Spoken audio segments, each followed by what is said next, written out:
Kim Chiu nagsalita na tungkol sa mga nangyari sa kanyang relasyon.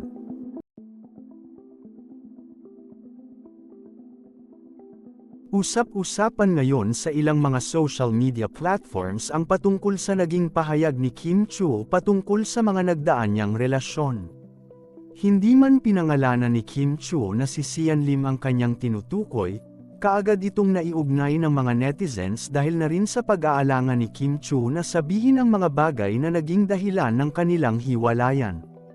Ayon sa ilang mga netizens, napapansin umano nila na tila natatakot si Kim Chiu na maglabas ng pahayag kung patungkol ito sa naging hiwalayan nila noon ni Sian Lim. Hanggang ngayon kasi ay hindi pa rin nililinaw ni Kim Chiu ang totoong sanhi ng kanilang paghihiwalay ni Sian Lim matapos ang mahaba nilang relasyon bilang magkasintahan.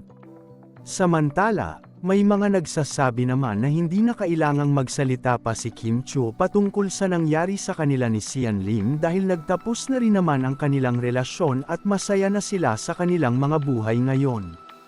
Nauna na ring ibinahagi ni Kim Chiu na hindi naman sila magkagalit ni Sian Lim at naging maayos naman ang kanilang pag-uusap patungkol sa pagtatapos ng kanilang relasyon.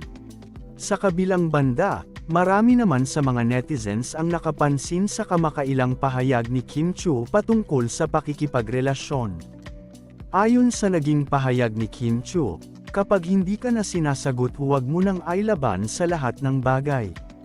Naniniwala rin umano si Kim Chiu sa kasabihang silence means yes at kapag nagmahal ay inilalaban talaga ang lahat para walang pagsisisihan sa huli. Iginiit pa ni Kim Chiu na dapat ay i-lower ang expectation sa ibang tao dahil sa bandang huli ay ikaw rin lang naman ang masasaktan.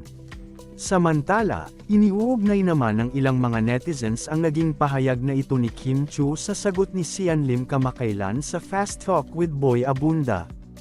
Ayon kay Sian Lim hindi na umano niya namalayan na nawalan na pala siya ng pagmamahal para kay Kim Chiu na nagpapatunay sa kasabihan na kalaunan ay nawawala rin ang pag-ibig.